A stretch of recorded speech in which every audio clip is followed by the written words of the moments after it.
Sisi wanapotaka kuendelea kutenda mabaya, wanaona kuwa kuna wapinzani. Tusipotenda hili vizuri, wapinzani hawa watatumia hii advantage kuwepo, kutuzuru ama kutuondoa ama kutugasi kwa wananchi. Kwa mimi nataka niwaambie Watanzania, mnaoshambulia Chadema, msishambulie Chadema. Chadema ipo hapo kwa sababu za msingi mno. Chadema ipo hapa Tanzania kwa sababu za kimungu. Na ninawaambia kabisa viongozi wa serikali ya chama tawala, Chadema ipo kwa ajili ya kuweka usawa wa taifa hili ili liwepo kudumu katika amani, katika haki. Na ndio maana unaona kwamba mvutano huu wa kisiasa unaendelea. Ni kwa sababu tu Chadema inazidi kutengeneza watu warudi kwenye nini? Warudi kwenye haki. Kwa hiyo ni chama ambacho kipo kwa sababu za kimsingi za kimungu. Naendelea tena kusema, nazungumza pia na chama cha CCM na wana CCM na vijana ambao mnakuwa katika siasa, mnaingia katika siasa, kwamba kama ninyi ni wazalendo, uzalendo ni kwamba ni kutokuona mwingine aliyeko kwenye chama kingine ukaanza kumfanyia firikizo za kumchukia kwamba yeye ni adui. Hapana, wote hapa mtazame, mnajenga taifa moja kwa hoja, na siasa zenu ziwe katika haki. Malengo ya kuwa katika vyama ili upate nafasi ya kutawala, basi tawala uwe unatokea Chadema, unatokea CCM, lakini Watanzania uwatumikie katika haki, uwaongoze katika haki, uwaongoze katika usawa. Sasa hawa ambao wameanza kujitoa katika Chadema, ninataka nizungumze na wanachadema mpate kunielewa, wakina Heche, wakina nani, hata wengine ambao wako kwenye changamoto mpaka sasa hivi ya mifumo ya kisiasa, mkutano huo, kesi mbalimbali. Mimi kama mtumishi wa Mungu ninataka kuwatia moyo, maana ninyi katika ulimwengu wa roho, ninyi ni watu muhimu sana. Tundu Lissu ni mtu muhimu sana katika taifa. Mbowe ni mtu muhimu sana katika taifa. Yani watu wote ambao unaona kwenye Chadema ni watu muhimu. Bila hao taifa hili lingekuwa pabaya. Lazima tukubali kabisa kwamba mshindani ni wa muhimu. Huyu mpinzani mkimchukulia kama hana umuhimu, kaanza hapana. Mimi nazungumza nyewe vijana ambao mko CCM kule, msiwe na mtazamo huo kwa sababu labda mko kwenye mnapata pesa. Hapana, lazima muangalie hawa ni watu muhimu, kwamba hao waliopo hapo wanaojiengua kwenye hicho chama hawakuwa wamekusudiwa kuwepo katika Chadema. Kwa hiyo nataka nikwambie Mbowe, watu waliopo kwenye Chadema, wanaojiondoa kwenye Chadema hawakukusudiwa kuwepo katika Chadema na nani? Na Mungu wa mbinguni, kwa njia ya kulitia chachu taifa ya Tanzania katika uongozi. Kwa lazima upate kuelewa Mbowe, usijisikie vibaya kwamba chama kinataka kusambaratika, kinataka kuharibika baada ya kuacha uongozi. Sikiliza nikutie moyo, usitishwe na wanaohama kwenye Chadema. Hao hawakuwa wa kwenu, hao hawakuwa wa kwako kabisa, hao hawakuwa wana Chadema, na hao Mungu ameruhusu hiki kipindi kigumu ili wapate nafasi ya kuondoka. Hao hawakuwa wana Chadema, hao hawakuwa wa kwako Chadema, hawakuwa wana Chadema. Wanaojiondoa hao walikuwa wameletwa hapo kwa sababu za msingi kufanya mambo muhimu ili waondoke au wazihirike, na Mungu anataka waondoke ili muende kwenye nafasi yenu mnayoenda kuikusudia huko mbele ya safari. Kwa hiyo wana Chadema, nataka niwaambie jambo hili, msitikiswe, msitishwe kabisa hata kidogo. Viongozi wa Chadema, endeleeni mbele kulitetea taifa lenu la Tanzania. Sisi kama watumishi wa Mungu ambao tunasimama katikati ya vyama hivi viwili vyote, wa CCM, Chadema, kutetea watu ambao wanapambania haki. Sisi ambao tuko katikati kama kusimamia mtu yeyote analeta chachu ya kutafuta amani na kurejesha taifa lili katika usawa. Tunazungumza hivi, msitikiswe na watu wanaohama chama cha Chadema. Hawa wakuwa wana Chadema, achaneni nao, wacheni waende, wala msihangaike.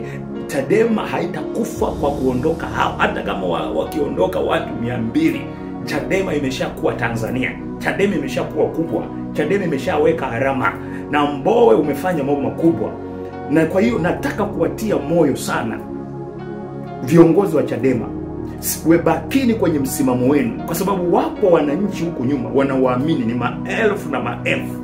Kupitia ninyi kuna watu wanasonga mbele, kupitia ninyi kuna ajira zimepatikana, kupitia Chadema kuna ajira zimepatikana. Tu wanaohama Chadema, wanachadema, mnaponisikia mimi kama mtumishi wa Mungu, viongozi wa Chadema wanaohama Chadema sio wanachadema, hawakuwa na Mungu alikusudia litokee hili zoruba hili linalotokea, ili wapate kuondoka kwa majira yao ambayo Mungu ameona kwamba hawafai tena kuwepo Chadema, ili kuwepo na hatua mbele. Na unapoona Mungu anatoa watu kwenye chama, kwenye kundi, ana makusudi ya kuchambua ili kukiimarisha chama zaidi. Inawezekana wangeendelea kuwemo huko, kungeendelea kuwepo na mabaraza, ili huenda labda wangekufa wao mapema, huenda wangekifanya chama kikaharibika zaidi. Kwa hiyo viongozi wa Chadema na watia moyo, hao hawakuwa wanachadema, hawakuwa wanachadema, hawakuwa wakwenu, hawakuwa wanachadema waliomaanisha kwamba sisi tunaamini katika chama hiki, iwe iweje, iwe asubuhi, iwe giza, iwe mvua, sisi ni wanachadema. Kwa hiyo bila hivi vitimbwi vinavyoendelea katika chama cha Chadema, siji watu wamejitoa, halafu wanakuja kumwaga siri zote za Chadema ambazo mlikuwa mnakaa, wanaanza kuzungumza hivi, hao hawakuwa wa kwenu, hao walikuwa wamekusudiwa waje kwa sababu za msingi ili waondoke. Wala msihangaike nao, msivunjike moyo, hawakuwa wa kwenu, waacheni waondoke. Songa mbele, songa mbele. Kilichokusudiwa na Mungu kupitia Chadema, kupitia taifa la Tanzania, kitadhihirika mwisho wa siku, kitaeleweka kwa nini Mungu aliruhusu chama cha Chadema kikaanzishwa.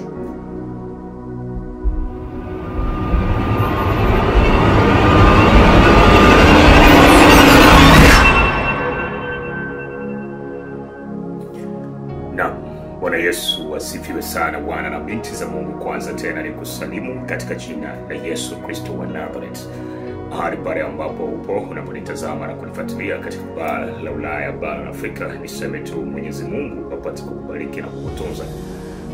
Mimi ni mtumwa wako mwinjilisti Pascal Cassian, tena katika siku ya leo nichukue nafasi kusema jina la Bwana liinuliwe sana.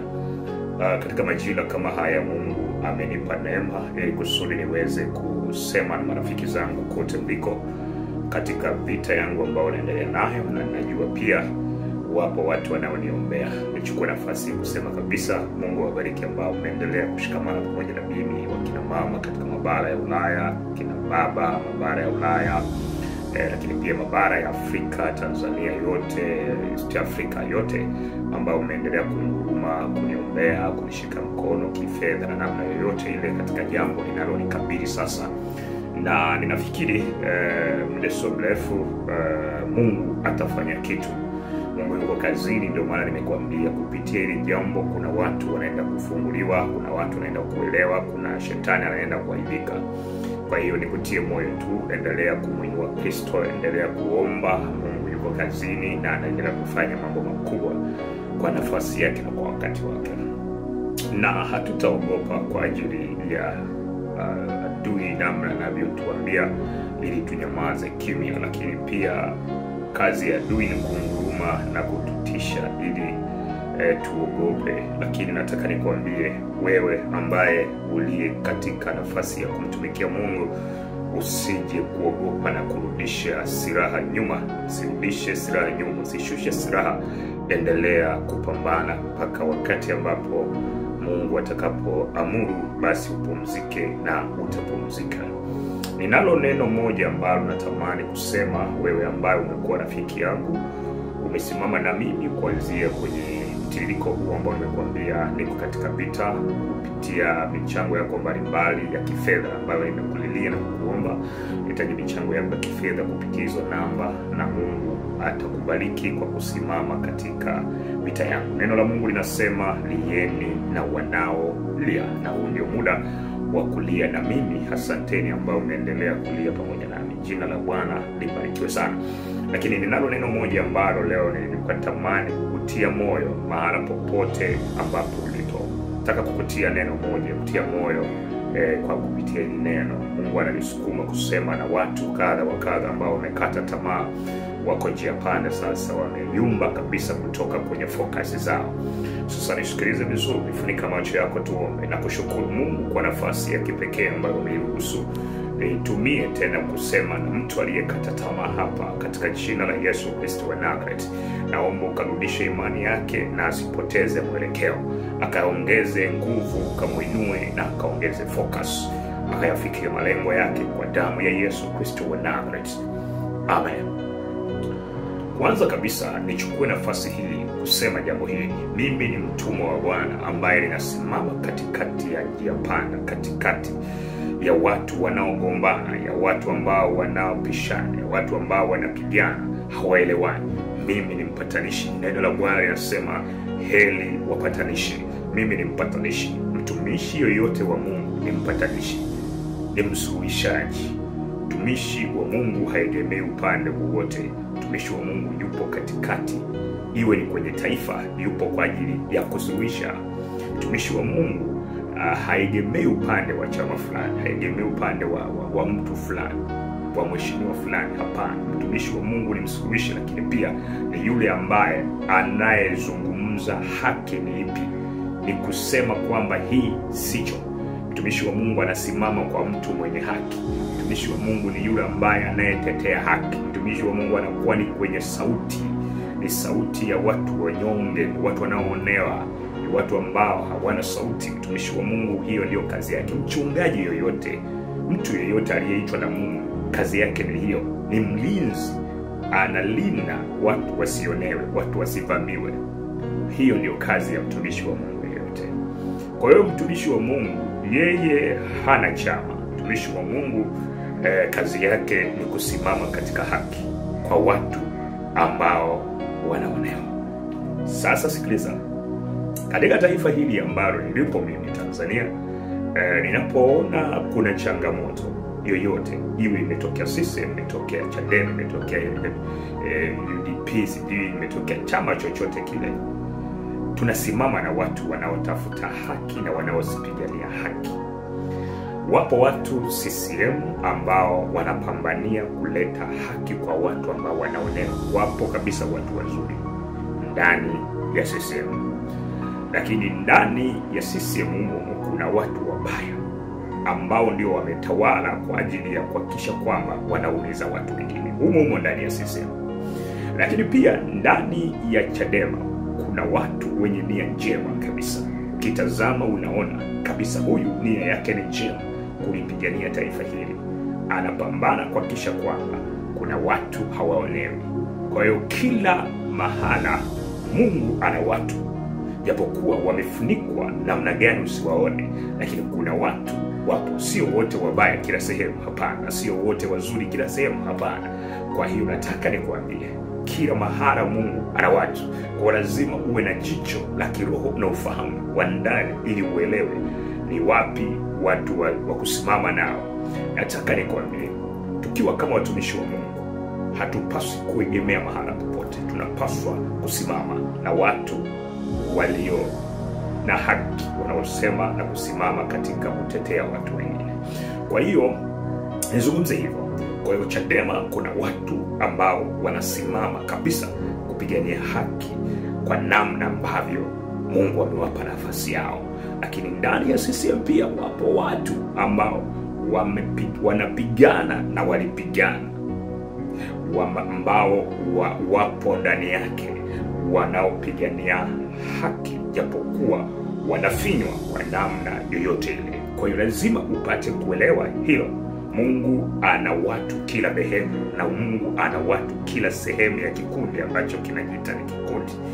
Kwa Mungu ana watu KKT, Mungu ana watu Roman Catholic, Mungu ana watu Adventist Sabato, Mungu ana watu AIC, Mungu ana watu Moravian, Mungu ana watu kwa Islam, Mungu ana watu kwa Mabuddha, na Mungu atawatumia kwa wakati wake. Kwa hiyo wewe usianze kuangalia kwa namna yoyote ile. Wewe weka tu, wapo watu wa Mungu kila sekta, ila unatakiwa kuwa na jicho la kujua kwamba huyu ni mtu wa Mungu kweli. Lazima ujue. Biblia inasema mtawatambua kwa nini? Kwa matendo. Na watu waovu mtawajua tu kwa namna ambayo iliyopo. Sasa nataka nikwambie jambo moja. Hapa ninataka kuzungumza na Chadema. Nataka nizungumze na Chadema. Roho wa Bwana amenisukuma kuzungumza kupitia Chadema. Lakini kupitia Chadema kuna watu wanatakiwa kuweza kujifunza kitu na kufunguliwa. Sasa nisikilize vizuri watu wa Chadema. Nisikilize vizuri Heche, nisikilize vizuri Mbowe, nisikilize vizuri na viongozi wengine. Najua Lissu yuko ndani ya gereza. Sasa nazungumza na Chadema. Nimeshazungumza na CCM sana. Hapa sasa nataka special nazungumza na Chadema kwa kile ambacho kinaendelea katika chama cha Chadema. Nataka niwatie moyo. Ninajua kwamba ndani ya Chadema kuna watu wanasimama kupambania kutetea watu wakae katika usawa wa haki.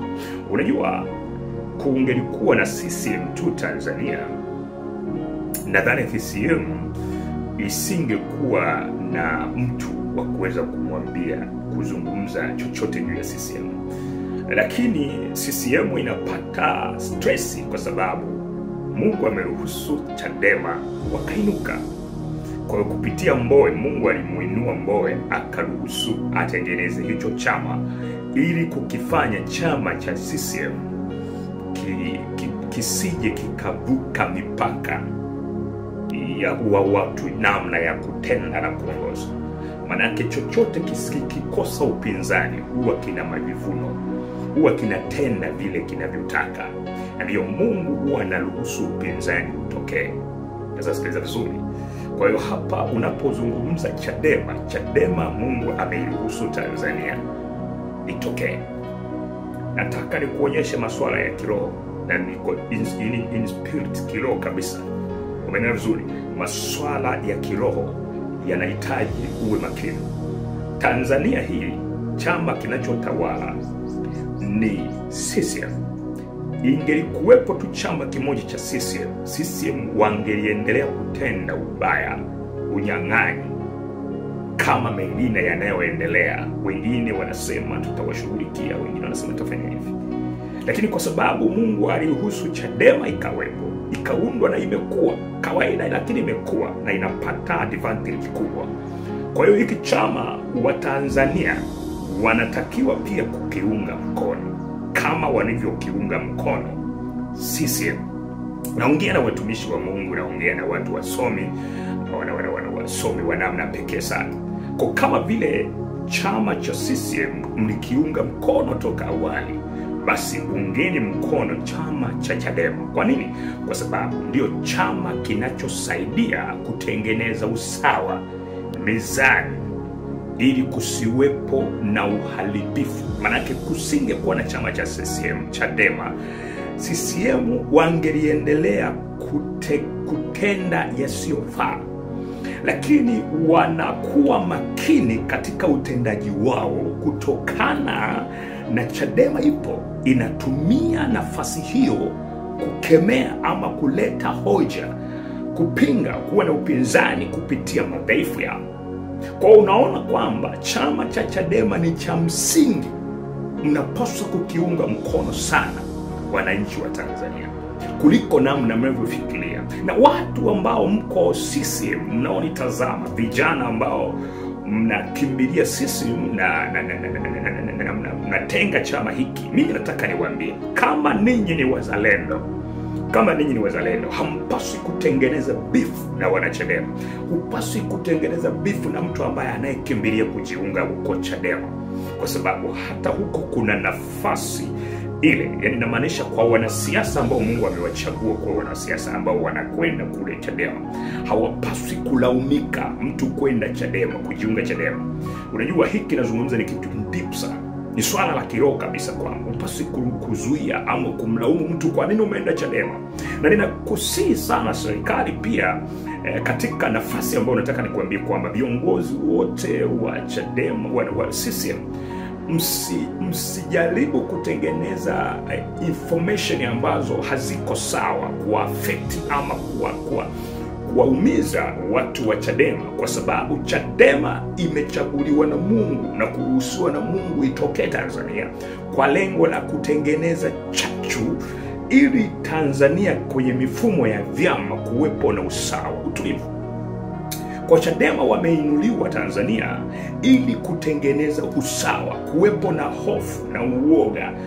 Unajua, kama mtoto akazaliwa halafu akalelewa bila baba au akalelewa bila mzazi, manake atajiendesha, atajikontrol anavyoweza, anaweza kafanya maamuzi yote. Lakini kama mtoto akazaliwa akalelewa katika malezi nzuri ya baba mama, manake mtoto anapoelekea kukosea, baba anasema hapana. Kwa hiyo mtoto atakuwa anakuwa akiwa anajua kabisa, baba nikifanya hivi atanikimbiza, nikifanya hivi atanichapa, mama yupo akifanya hivi atafanya, mama yupo atafanya hivi. Kwa hiyo mtoto huyu atakaa katika discipline, atakuwa makini katika kuenenda na kukua kwake. Na Biblia inasema mtoto mleavyo ndivyo akuavyo. Mwanamlee mtoto katika njia ipasayo ataiacha mpaka atakavyokuwa mzee. Kwa hiyo ndivyo ilivyo katika nchi ya Tanzania kupitia chama tawala cha CCM. Kwa hiyo CCM wanapotaka kuendelea kutenda mabaya, wanaona kuwa kuna wapinzani.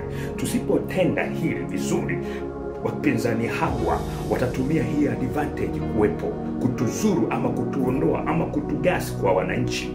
Kwa mimi nataka niwaambie wa Tanzania, mnaoshambulia Chadema, msishambulie Chadema. Chadema ipo hapo kwa sababu za msingi mno. Chadema ipo hapa Tanzania kwa sababu za kimungu. Na ninawaambia kabisa viongozi wa serikali ya chama tawala, Chadema ipo kwa ajili ya kuweka usawa wa taifa hili ili liwepo kudumu katika amani, katika haki. Na ndio maana unaona kwamba mvutano huu wa kisiasa unaendelea, ni kwa sababu tu Chadema inazidi kutengeneza watu warudi kwenye nini? Warudi kwenye haki. Kwa hiyo ni chama ambacho kipo kwa sababu za kimsingi za kimungu. Kwa hiyo naomba tu serikali pamoja na wananchi, ungeni mkono nini? Chadema, kama mnavyounga mkono CCM, ili mradi tu kwamba watu mnawaunga mkono nia yao ni thabiti. Mgundue hilo, nia yao ni thabiti, kwamba bila hao kuna hawa CCM wangeendelea kutenda mambo pasipo kuwa na uoga. Naendelea tena kusema, nazungumza pia na chama cha CCM na wana CCM na vijana ambao mnakuwa katika siasa, mnaingia katika siasa, kwamba kama ninyi ni wazalendo, uzalendo ni kwamba ni kutokuona mwingine aliyeko kwenye chama kingine ukaanza kumfanyia firigizo za kumchukia kwamba yeye ni adui.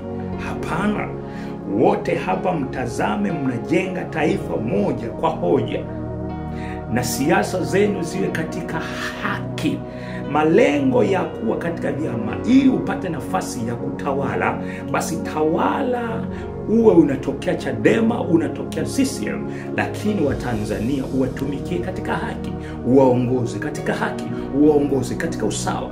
Lakini unaweza ukawa CCM chama tawala, lakini kama utendi sawa vile wananchi ama unawaongoza, utendi sawa, wewe ni bure kuwepo katika chama hicho ambacho unakisifia cha CCM. Lakini pia kuwepo Chadema na ukatumia advantage kwamba ni chama ambacho kinasema tunatafuta mabadiliko, ukaingia mle ndani, lakini usiwe na nia iliyo thabiti ya ndani ya taifa lako, ukaamua kufanya mchakato wa kutumia chama hicho kuwadhuru wananchi ama kufanya chochote katika taifa, nataka nikuambie kwamba wewe haustahili. Kwa lazima tutengeneze kwamba kujua Chadema ina nafasi kubwa kwenye taifa letu la Tanzania.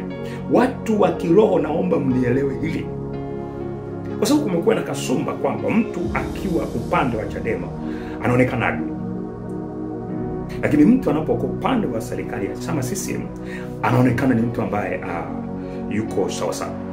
Kwa hiyo mimi naomba hii category na hii kasumba muiondoe. Ini mentality of, na ni ajabu sana.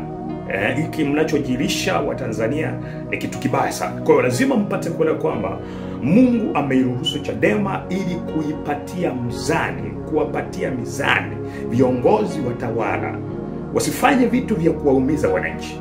Na ninafikiri hapa Tanzania tunapata kuendelea kwa sababu kuna watu wanaogopwa kwamba tukitenda hivi na hivi. Unafikiri kama kusingekuwepo na Chadema, hii changamoto ya hivi vinavyoendelea tungekuwa tunaviona? Tusingekuwa tunaviona. Mambo yangekuwa watu wanajiamlia tu. Sasa nataka nikupe mfano mmoja ili upate kunielewa vizuri. Katika taifa la Tanzania hili tunalo kampuni moja tu ambayo inayooperate masuala ya umeme. Kampuni hii inaitwa TANESCO. Sasa kama unavyofahamu, TANESCO ni moja tu inayooperate umeme. Hebu niambie, TANESCO wanavyokata umeme enzi zile za Magufuli ilikuwa ni afadhali.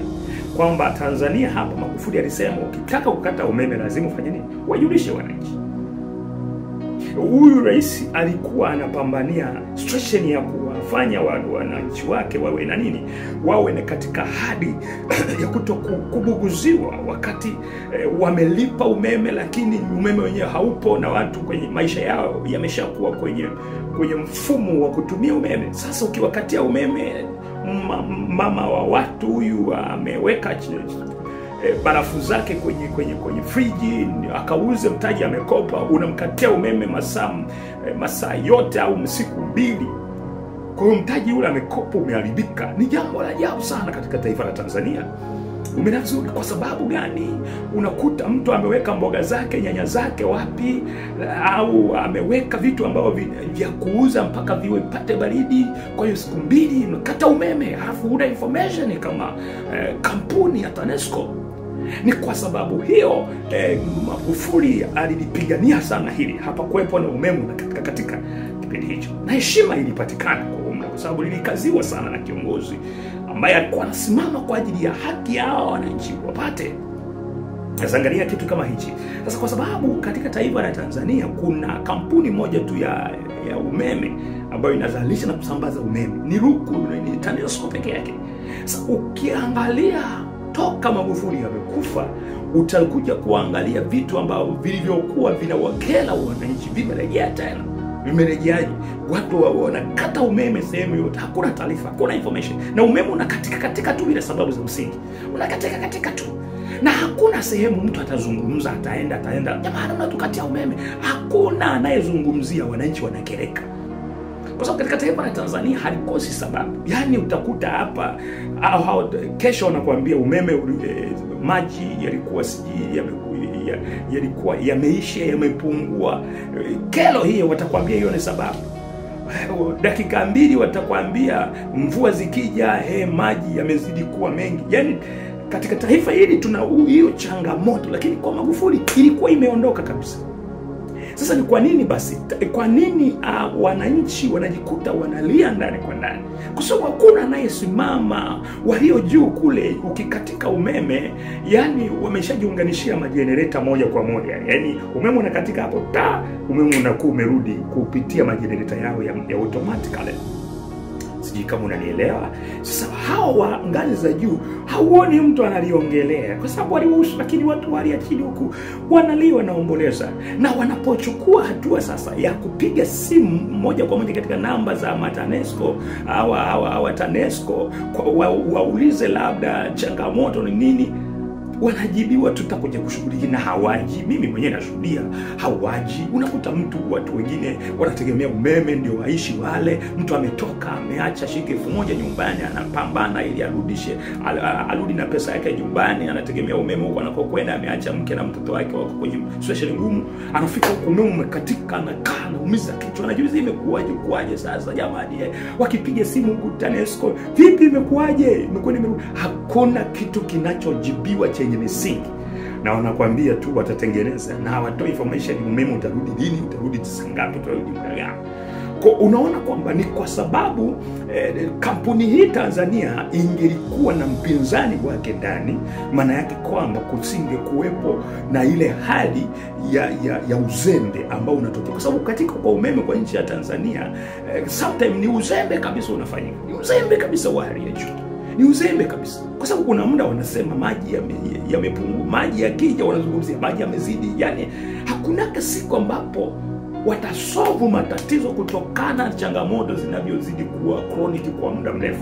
Yani tatizo liko la miaka nenda rudi, halijapataga tu uvumbuzi katika taifa la Tanzania.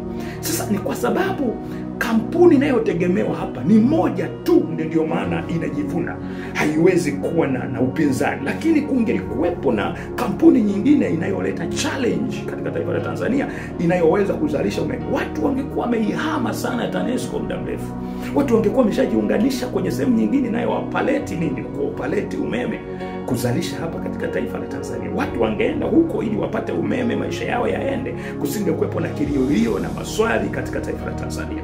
Lakini sasa hivi inatokea migogoro hiyo kwa sababu taifa ndo limechagua, na serikali sijajua kwa nini haijaruhusu wawekezaji wanaozalisha masuala ya umeme katika taifa la Tanzania, ambayo inaweza kuleta upinzani na maendeleo yakatokea, kwa sababu maendeleo ya watu yanaharibika, yanachelewa, nguvu kazi zinapotea, kwa sababu unakuta umeme umekatika. Umepanga ratiba zako, leo natengeneza dili hapa, ndo siku ulikuwa umebudget ratiba zako za madili yako ikamilike, lakini unakuta sasa umeme ndio unakukwamisha na hakuna njia nyingine ya kufanyika.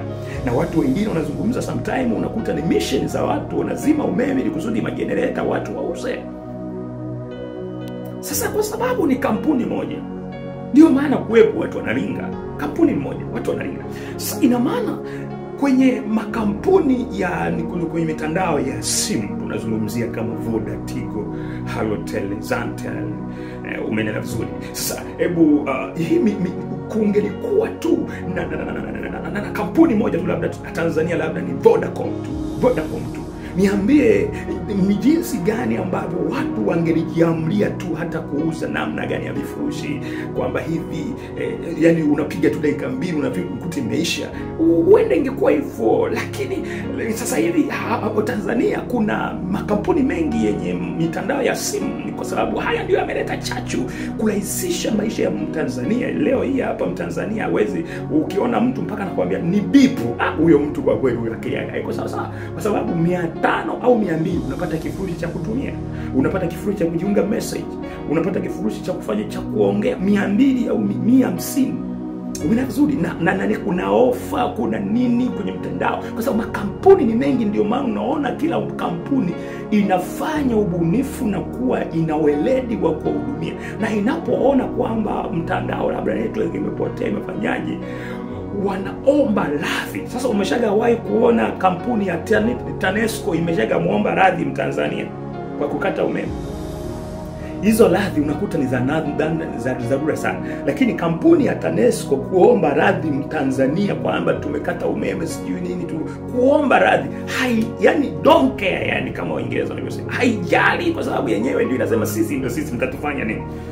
Ni kama vile ilivyokuwa ni kampuni nini, watu wa NIDA wale, ni yenyewe tunapanga mstari na wanakujibu wanavyotaka. Unajua Tanzania hapa kuna mambo ya kijinga sana, sometimes kuzalaudiana na vitu kama hivyo. Kuzalaudiana, watu wanaokuweka pale ni wananchi. Wewe umepewa kiongozi kama msimamizi, umepewa nafasi katika serikali, unaanza kuwalingia wananchi wakati wewe umeajiriwa na wananchi, afu unawaletea dharau wananchi. Jambo la ajabu sana, ni kitu cha ajabu sana ambacho Magufuli ndio alijaribu kukikomesha sana pale, kukikomesha watu kwamba tuheshimiane. Ndio maana watu walikuwa wanaenda hospitali pale, wakiingia hospitali pale unakuta mtu lazima kufuata kuulize vipi. Ukienda ofisi fulani ya serikali unachangamkiwa kidogo. Sasa hivi imerudi tena, imerejea vile vile, mifumo yake imerudi. Ni kwa sababu kuna mifumo ya kasa sawa. Kule ubepali, mimi unini, unanijua mimi una nini, mimi ndio nina cheo kuliko wewe, unisikilize wewe uko chini yangu, vitu kutokana na kwamba kuna watu hawawapi hakuna mtu anayewapa challenge. Kwa kutokana na mitandao ya simu sasa hivi, tuna mitandao mingi inakuja na wekezaji na nini. Kwa hiyo ukiona mtandao wa Airtel umekusumbua, unaenda Vodacom. Ukiona Vodacom unakusumbua, unahama unaenda huku. Ukiona wamekufungia line huku kwa sababu zao za msingi hazieleweki, sajili line, nenda kesho kasajili line, nenda huku. Kwa hiyo unajikuta una amani ya kuendesha maisha yako. Sasa ndio maana nimerudi kukuelezeni nyinyi wa Tanzania, vile ambavyo mnahisi kuwa Chadema ni maadui kwa sababu ni chama ambacho ndo kinaanza kutengeneza, kuleta utofauti na challenge, basi mpate kuelewa kwamba Mungu amekiruhusu hiki chama kwa sababu ya kukipatia mzani hiki chama kilichotawala madarakani. Kisingeweza kutawala kwa haki mpaka miaka hii ya dunia ya mwisho hii, kutawala mpaka hapa tulipo. Isingeweza kutawala na kuendesha nchi hii, kingekuwa tu chama chenyewe.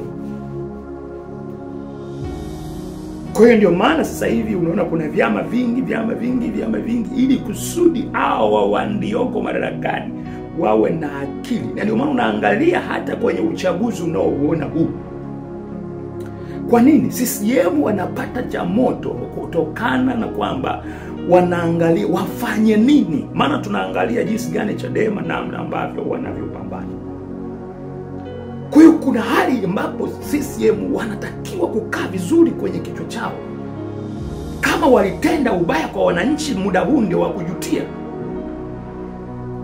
Kama hawakuwatendea vibaya kwenye ahadi zao za nini na vitu kama vile, wanapaswa kujutia. Huu ndio muda wa kujutia, maana ndio muda wa kula. Wananchi ndio wanashajua kwamba CCM wanatudanganya, wajatutimizia, ni watu ambao wanatuonea, watu wanafanyaje. Sasa kama ndio walitenda hivyo na wananchi wameona hivyo, sasa ndio muda wa kujutia wao, labda watumie mabavu. Lakini pia ina maana tunapozungumza hivyo ni muda ambao wa kuweza kuangalia ni jinsi gani ambavyo chama hiki cha CCM mlivyokipatia nguvu, basi kipatieni nguvu wananchi pia chama cha Chadema. Kwa sababu vyama vyote hivi nia yake ni kuhakikisha taifa linakaa katika maendeleo na siasa iliyo njema na kuletengeneza maendeleo na ufanisi. Kwa naomba niwaeleweshe hivyo mpate kuelewa. Sasa kuna jambo limetokea ambalo nataka nimtie moyo kiongozi wa Chadema yeyote anayenisikiliza hapa kama mtumishi wa Mungu ambaye ninasimama katika nafasi yangu.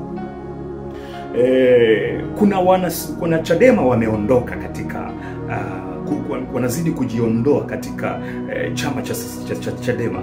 Wanaanza kuzungumza Chadema iko hivi, Chadema iko hivi, Chadema iko hivi, na wakati ndio wako kwenye changamoto ambayo wanakabiliwa na swala la kuhusiana na uchaguzi, kupambana mpaka wafike hatua kwenye malengo yao ya kupigania kitu ambacho wamekianzisha toka muda mrefu. Mapambano ya Chadema yameanza muda mrefu, ndio maana chama hiki kilianza kidogo mpaka kimefika hapa. Maana kuna watu chama wametoka nacho mbali. Wakina Mbowe huko nyuma wametoka nacho mbali. Wamekuja huko, wamepambana, wamepitia misukosuko mingi sana. Hawakukitelekeza chama, sio kwamba walifikia hatua wakaona sasa hapa mbona humu ndani kumekuwa hivi, ngoja nikisuse kichama. Wakina Mbowe walisimama na Chadema kwa sababu wamekula kiapo wakiamini mimi sibadiliki, chama changu ni hiki ndicho kitaleta haki na mabadiliko, wakiamini mabadiliko yao ni hayo. Wapo watu ambao waliongozana na kina Mbowe, wapo humo ndani walianza hivyo katika chama cha Chadema mpaka kimefika hapa. Sasa hawa ambao wameanza kujitoa katika Chadema, ninataka nizungumze na wanachadema mpate kunielewa, wakina Heche, wakina nani, hata wengine ambao wako kwenye changamoto mpaka sasa hivi ya mifumo ya kisiasa, mvutano huo, kesi mbalimbali. Mimi kama mtumishi wa Mungu ninataka kuwatia moyo, maana ninyi katika ulimwengu wa roho, ninyi ni watu muhimu sana. Tundu Lissu ni mtu muhimu sana katika taifa. Mbowe ni mtu muhimu sana katika taifa. Yani watu wote ambao unaona kwenye Chadema ni watu muhimu. Bila hao taifa hili lingekuwa pabaya. Mimi nataka nikuambie katika ulimwengu wa roho, vyama vyote hivi viwili ni vya muhimu na vya msingi katika taifa la Tanzania. Lazima tukubali kabisa kwamba mshindani ni wa muhimu. Huyu mpinzani mkimchukulia kama hana umuhimu, kaanza kumshambulia, hapana. Mimi nazungumza nyinyi vijana ambao mko CCM kule, msiwe na mtazamo huo, kwa sababu labda mko kwenye mnapata pesa. Hapana, lazima muangalie hawa ni watu muhimu. Kwa sababu hata nyinyi mnaokimbilia huko katika chama cha CCM mnasema sijui nini, hawa ni watu wabaya. Nyinyi watu mnaoweza kuwaongelea mabaya Chadema, msifanye hivyo. Lazima mnapoongea kuhusiana na taifa lenu muwe na ufahamu wa hali ya juu sana. Bila Chadema ninyi hata mliomo kwenye chama cha CCM kungekuwa tuna mvurugano, amani singekuwa, kwa sababu kipo chama kimoja tu.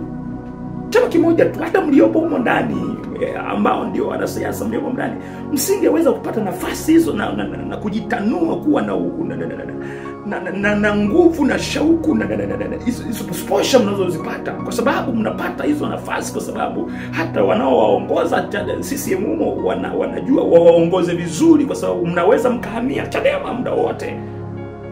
Kwa lazima muelewe kwamba mpo hapo kwa sababu kuna Chadema. Hata watu wa CCM lazima muelewe hilo. Sasa sikilizeni vizuri watu wa Chadema ambao wamejiondoa katika Chadema. Leo nataka niwatie moyo. Msiogope. Nataka niseme kwamba Mbowe, chama hicho Mungu amekupa nafasi kiwepo katika taifa la Tanzania. Mungu akubariki. Usiogope nafasi ulioiacha. Mungu amekupatia nafasi hapo ulipo. Umefanya kazi yako, wala usinungunike, usifanye chochote. Chama siji kitangoka, siji kitapotea, hakitapotea hicho chama na hakitaharibika. Mimi nataka nikwambie Mbowe, umefanya kazi yako, Mungu amekutumia. Hicho chama cha Chadema hakitakufa na hakitayumbishwa, hakitafanya chochote. Kipo kwa kusudi la Mungu katika taifa la Tanzania. Kwa hiyo nikutie moyo Mbowe, ukiona chama ambacho umekiona umetoka mle ndani kama kiongozi kimeanza kuyayuka, kuyumba, usiogope kwamba hao waliopo hapo wanaojiengua kwenye hicho chama hawakuwa wamekusudiwa kuwepo katika Chadema. Kwa hiyo nataka nikwambie Mbowe, watu waliopo kwenye Chadema, wanaojiondoa kwenye Chadema, hawakukusudiwa kuwepo katika Chadema na nani? Na Mungu wa mbinguni, kwa njia ya kulitia chachu taifa la Tanzania katika uongozi. Kwa lazima upate kuelewa Mbowe, usijisikie vibaya kwamba chama kinataka kusambaratika, kinataka kuharibika baada ya kuacha uongozi. Sikiliza nikutie moyo. Usitishwe na wanaohama kwenye Chadema. Hao hawakuwa wa kwenu. Hao hawakuwa wa kwako kabisa. Hao hawakuwa wana Chadema, na hao Mungu ameruhusu hiki kipindi kigumu ili wapate nafasi ya kuondoka. Hao hawakuwa wana Chadema. Hao hawakuwa wa kwako Chadema, hawakuwa wana Chadema. Wanaojiondoa hao walikuwa wameletwa hapo kwa sababu za msingi kufanya mambo muhimu ili waondoke au wazihirike, na Mungu anataka waondoke ili muende kwenye nafasi yenu mnayoenda kuikusudia huko mbele ya safari. Kwa hiyo wana Chadema, nataka niwaambie jambo hili, msitikiswe, msitishwe kabisa hata kidogo. Viongozi wa Chadema, endeleeni mbele kulitetea taifa lenu la Tanzania. Sisi kama watumishi wa Mungu ambao tunasimama katikati ya vyama hivi viwili vyote, wa CCM, Chadema, kutetea watu ambao wanapambania haki. Sisi ambao tuko katikati kama kusimamia mtu yeyote analeta chachu ya kutafuta amani na kurejesha taifa lili katika usawa. Tunazungumza hivi, msitikiswe na watu wanaohama chama cha Chadema. Hawa wakuwa wana Chadema, achaneni nao, wacheni waende, wala msihangaike. Chadema haitakufa kwa kuondoka hao. Hata kama wakiondoka watu 200, Chadema imeshakuwa Tanzania. Chadema imeshakuwa kubwa. Chadema imeshaweka alama, na Mbowe umefanya mambo makubwa. Na kwa hiyo nataka kuwatia moyo sana viongozi wa Chadema, webakini kwenye msimamo wenu, kwa sababu wapo wananchi huku nyuma wanaoamini, ni maelfu na maelfu. Kupitia ninyi kuna watu wanasonga mbele. Kupitia ninyi kuna ajira zimepatikana. Kupitia Chadema kuna ajira zimepatikana. Kupitia Chadema kuna wanasiasa wamepatikana. Kuna wanasiasa wamefundishwa siasa katika taifa la Tanzania. Kwa hiyo nataka kusema jambo moja, watu wanaohama Chadema, wana Chadema, mnaponisikia mimi kama mtumishi wa Mungu, viongozi wa Chadema, wanaohama Chadema sio wana Chadema, hawakuona, na Mungu alikusudia litokee hili zoruba hili linalotokea ili wapate kuondoka kwa majira yao ambayo Mungu ameona kwamba hawafai tena kuwepo Chadema, ili kuwepo na hatua mbele. Na unapoona Mungu anatoa watu kwenye chama, kwenye kundi, ana makusudi ya kuchambua ili kukiimarisha chama zaidi.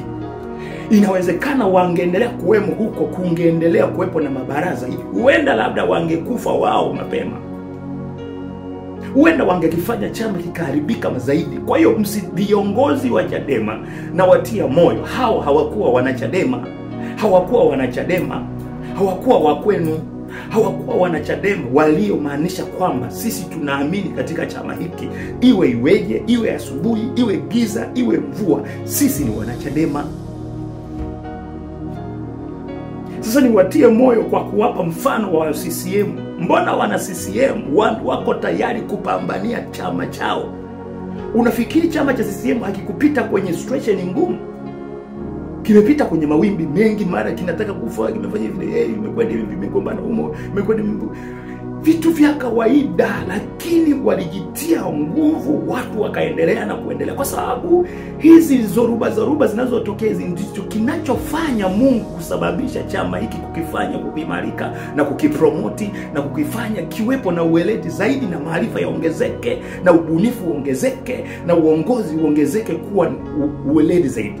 Kwa hiyo bila hivi vitimbwi vinavyoendelea katika chama cha Chadema, siji watu wamejitoa, halafu wanakuja kumwaga siri zote za Chadema ambazo mlikuwa mnakaa, wanaanza kuzungumza hivi. Hao hawakuwa wa kwenu, hao walikuwa wamekusudiwa waje kwa sababu za msingi ili waondoke.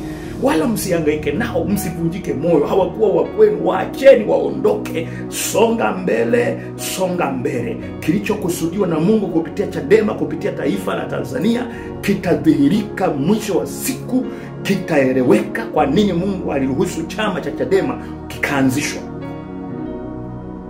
Vyama vingapi vimeanzishwa na vimekufa Tanzania na havina nguvu? Vingine vipo lakini havina nguvu, lakini tunafahamu vyama viwili tu, CCM, Chadema. Kwa nini Mungu ameruhusu Chadema iwe kubwa? Manake Mungu ameruhusu. Hawezi Mungu kuruhusu kundi kubwa kiasi hicho Tanzania likakuwa tena linatetea, linazungumzia masuala ya maisha ya watu kusiwe na sababu. Kuna sababu. Sisi watumishi wa Mungu tunayaangalia mambo kwa kina sana. Kwa mimi nazungumza na viongozi, nazungumza sasa hivi na Heche. Kama unanisikiliza Heche, kwamba usitikiswe, usibanduke kwenye msingi wako. Wewe kama kiongozi wa Chadema usibanduke Heche. Endelea kuruka na kijiji, Waswahili wanasema, endelea kufanya mambo yako, fanya kwa kuangalia tu misingi na sheria. Unachokihangaikia kama ni kuleta amani, kama ni kuleta mabadiliko, kuleta maendeleo, unatia chachu vijana, unachokifanya Heche, endelea nacho. Kwa hiyo usitishwe na wanaohama, na usibadilishe, usitikisike kwenye msimamo wako. Mimi natuma huu ujumbe kwa Heche kama mtumishi wa Mungu. Ukisikia huku kuna watu wanageuka huku nyuma yako, unaowaongoza wanarudi nyuma, wewe kama jemedari unatakiwa kuonyesha uimara wako kuwa kama kiongozi. Bwana Heche uliyebakia hapo na wengine wote, hata wengine wakishusha nguvu, endelea mbele. Mungu kakuteua kupitia hicho chama usimame kuleta chachu katika taifa la Tanzania, ili mradi unasimama bila kuvunja sheria za nchi. Kwa sababu Bwana Heche, najua Mungu amekuchagua, wewe ni genius, una akili, una uweledi, una ufahamu, unafanya kile ambacho Mungu ameruhusu usimame kuwa mwakilishi sasa hivi hapo uliyebaki katika chama cha Chadema. Kwa hiyo hao wanaoondoka kwenye Chadema wasikutishe. Kuna wangapi ambao wameondoka CCM na CCM ikabaki kuwepo? Kwa nini ninyi Chadema watu waondoke wayumbe, muanze na nyinyi kuogopa? Kwa hiyo Bwana ameniambia niseme jambo hili kwenu, kuatia moyo kwa taifa, kwa faida ya taifa la Tanzania, taifa la wana CCM, faida ya wana CCM ndani na faida. Yani unajua, msitengeneze uchama nyinyi wana CCM naoingia huko CCM kasema CCM ndo nini. Hata hawa Chadema wanapigania taifa. Kwa hiyo Heche ni zao la taifa hili, ni hazina ya taifa Heche. Na hao akina Mbowe wamezaa watu wangapi? Tungewajua wakina Heche, tungejua sijui wakina nani, au mdada huyu ambaye aliondoka Wakawe huyu, dada Chushi mahiri kabisa na yeye, tungewajua hao. Tusingewajua viongozi jina nini, tusingewajua. Wapo wamejengwa katika taifa hili. Kwa hiyo msitikisike viongozi wa Chadema. Walioondoka waacheni waondoke, hawakuwa wa kwenu wa Chadema. Sasa nikiwasomea pia katika andiko hili la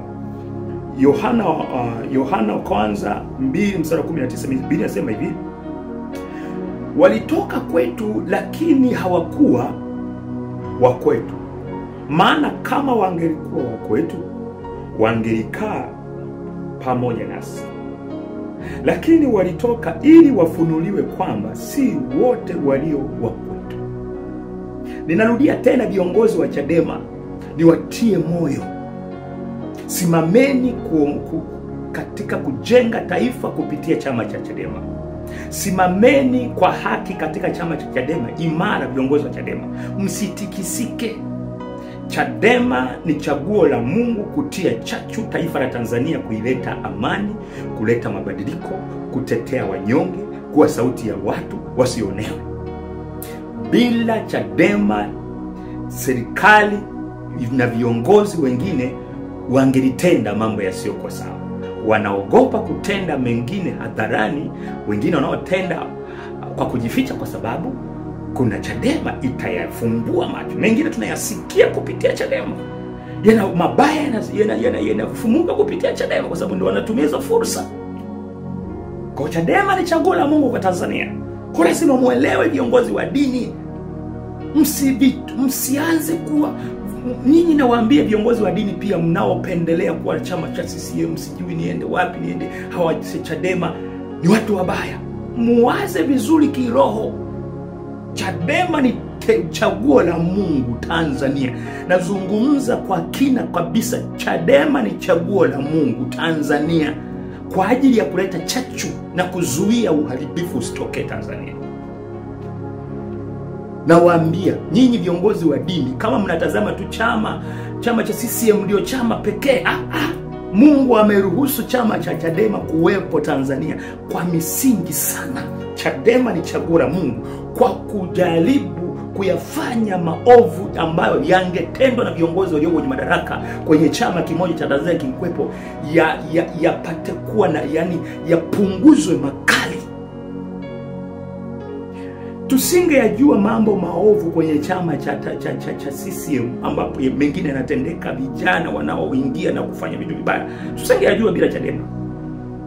Tunayafahamu mengine kwa sababu Chadema wanatumia hiyo advantage, na ndio sababu Mungu aliruhusu hiki chama kuwepo. Eleweni wa Tanzania, hata kama ukiwa CCM, jaribu kuelewa chama cha Chadema kipo kwa sababu za msingi katika taifa hili.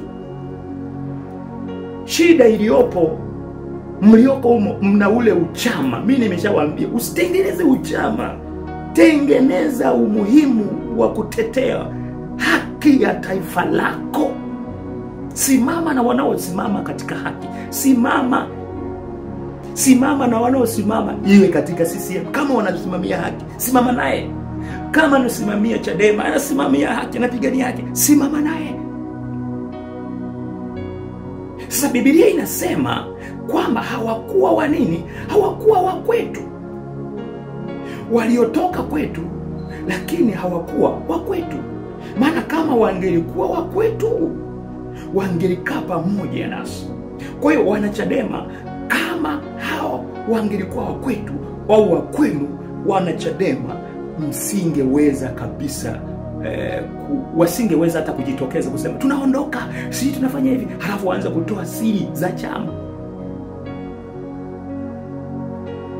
Bro, ni uhaini, ni uasi. Manake ukiona mtu mpaka anafika hatua ya kuita wa vyombo vya habari kuanza kutoa siri za kupingana kama walimlikaa naye pamoja, hivi unajua ni jambo la ajabu sana. Yaani wewe ni mwana Chadema kabisa, ulikuwa unakaa vizuri unajadiliana na viongozi wa Chadema. Leo hii kwa sababu ambazo wewe unaona hazikufai, kwa sababu umeona hivi imefika hatua, unaanza kutoka kwenye Chadema, unatafuta vyombo vya habari, unaanza kumwaga siri za Chadema. Hivi una akili kweli wewe? Maana yake wewe ni muuaji. ukiona siri ya Chadema ukienda kuimwaga kwa hawa wapinzani wengine wa CCM, unataka sasa hapo wengine wapigwe, wengine wafanyeje, waishi kwa vipi na familia zao? Maana unatoa siri, wewe ni muuaji. Ukiona hawa viongozi wanaojitokeza Chadema wanaenda kuanza kutafuta vyombo vya habari kuzungumza mabaya ya Chadema walivyokuwa wakati wanaingia walikaa vizuri. Nilimuona mchungaji mmoja anaitwa mchungaji Msigwa katoka Chadema akaenda kuanza kumwaga siri za Chadema, kuanza kuweka hadharani kwa sababu ametoka huko kuna kitu kimshinda. Hapana. Kama wewe ni mzalendo kweli wa taifa lako, ukitoka CCM nenda kwenye chama hicho cha Chadema, kaunge mkono kama unaenda kuingia huko, lakini usimwage siri za CCM. Wewe utakuwa sio mzalendo sasa. Wewe utakuwa ni muuaji, muasi mkubwa. Unatakiwa kabisa wewe kwa pembeni kabisa. Kama ukitoka Chadema ulikuwa unapambana kwa sababu ya haki, nenda kwa CCM kama unaona kuna haki. Usiende kueleza siri za wapi za CCM. Maana wakati unaingia Chadema ulikula kiapo, ulikuwa umeona kuna faa. Sasa usiwaharibie mpaka wengine walio na imani na Chadema, walio imani labda na CCM, walio imani. Tujifunze kuwa wazalendo na busara. Unapofanya hivi unatengeneza hitilafu na kuruhusu maadui waendelee kutunyanyasa, kwa sababu unapotoa kila mmoja ana namna ya kuitafuta haki yake katika taifa hili. Sasa nimeshangaa sana, kuna mtu anatoka Chadema unaenda kuita waandishi wa habari, unaanza kuzungumza ubaya wa Chadema. Wewe imekwenda imerudi. Ya nini? Umeshindwa, kaa pembeni. Umeshindwa, nyamaza. Umeshindwa, tulia, waache wengine waendelee na kazi zao. Sio unaanza kuita waandishi wa habari, hiyo Chadema imekuwa hivi, tumepanga hiki, Chadema. Unaanza na kutoa siri. Wewe wakati unaingia pale, mbona ulikuwa unazungumza si tuko hivi? Ulikuwa unazungumza, ulikuwa unawatia moyo, mnatiana moyo, mnashikana mkono, mlikuwa unasema siji people. Imekuwaje leo kwa sababu ya kitu kidogo ambacho unaona hakiko sawa, unaanza kujitokeza nje, unaanza kusema siri za Chadema? Huu sio uzalendo. Na hawa mnaojitokeza, hao nyinyi watu hawa wanaojitokeza kuhama chama, muwatazame vizuri sana. Hawana ukweli wa dhati ndani ya mioyo yao. Ukiona mtu anahama sehemu ambapo alikuwa anatumia hiyo nafasi lile jukwaa kuzungumza, kuleta upinzani wa watu fulani, alafu akahama akaanza kuenda kule kwa wapinzani, akaanza kusema huyu mtu roho yake sio salama, huyo ni gaidi, huyo ni hatari, huyo ni adui, huyo ni shetani. Unapotoka kwenye chama, tulia, funga kinywa, kaa pembeni. Kama unaenda kwenye chama hicho wakikupokea, nenda, tulia, waacha wenzako watakuja. Kuna vijana bado wanatengenezwa, hiyo ni fursa, hiyo ni ajira. Chadema ni ajira. Sasa unataka wewe utoke kwa sababu wewe umeona kuna shida kimekushinda wewe kwenye akili yako, unataka utoke waharibie na wenzako. Nazungumza na Chadema na viongozi wa Chadema, kama mnanisikia hapo, msitishwe na wanaohama chama. Hawakuwa wazalendo, hao walikuwa kwa ajili ya maslahi yao. Simameni, fanyeni kama kila ambacho mnakiona kwenye katiba zenu ni kutetea hoja, kuleta amani, kuleta mabadiliko na faida ya serikali. Msitishwe. Hawakuwa wa kwenu. Wangelikuwa wa kwenu wangekaa, wala wangeona kwamba sisi hiki kitu hatuendani nacho, lakini kwa sababu tuko kwenye chama, acha tunyamaze kimya, tusijitokeze kuleta mkanganyike. Hawakuwa wa kwenu, ndio maana wamejitokeza, wanaleta upinzani, wanaanza kuleta vitu hivyo, wanaanza kuleta kama kuchambana hivi.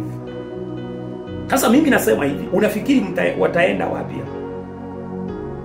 Watu wote wanaojibagua hivi, unadhania kutoka kwenye chama ambacho kimepambana alichopambana nacho Mbowe kukijenga chama kama hicho, unafikiri mtaenda tena mkatengeneze mpate nafasi kwa wananchi? Na mimi nasema hivi, Nyinyi ambao mmewatazama hawa viongozi ambao walikuwa wanadai kupitia Chadema wanatafuta kutengeneza mabadiliko, wamehama wakaenda sehemu fulani, naomba muangalie kabisa, ni watu hatari sana. Muangalieni jicho la pilipili. Ni watu hatari, hawafai katika taifa hili la Tanzania. Ni bora wangelitoka wakakaa kimya. Ukiona umeshindana na ndugu yako, mlikuwa pamoja katika vita, ili mradi tu kwamba hadhuru, haleti madhara, lengo bado linaendelea ni lile lile, lakini mmeshindana katika mifumo huko, kaa kimya, baki pembeni mpaka muda utakapofika yeye mwenyewe atakaposema ulikuwa unaniambia kweli rafiki. Lakini nile kusema kwa sababu mmekwaruzana pale juu, kwa sababu unataka kubomoa chama, sasa ubakize nini? Viongozi wa Chadema, songeni mbele kwa lengo la kuleta maendeleo katika taifa hili. Sisi tupo kama watumishi wa Mungu, tunawaunga mkono, tunawaombea popote pale. Kila mmoja ambaye anasimama kwa nia njema katika taifa hili, tuko nyuma yenu kuwaombea, kuwatia nguvu, kuwaombea kwa namna yoyote ile. Sisi tunasimama kwa ajili ya kuhakikisha kwamba tunakemea uovu, tunahakikisha kwamba watu wasionewe, tunakemea kwamba watu wanasimama na kutetea vizazi vyetu, taifa linalokuja. Na ndio maana tunazungumza, sisi sio maadui wa taifa hili, tupo kwa ajili ya kusimama. Tunaelewa nafasi zetu Mungu ametuweka kwa sababu gani. Chadema tunawapenda watu ambao mnaosimama katika nafasi ya kuleta chachu katika taifa hili. Mungu awabariki, Mungu awape nguvu, Mungu awape uwezo. Simameni kabisa. Nilikuwa na maneno yangu hayo kwa viongozi wote wa Chadema. Msiyumbishwe katika jina la Yesu.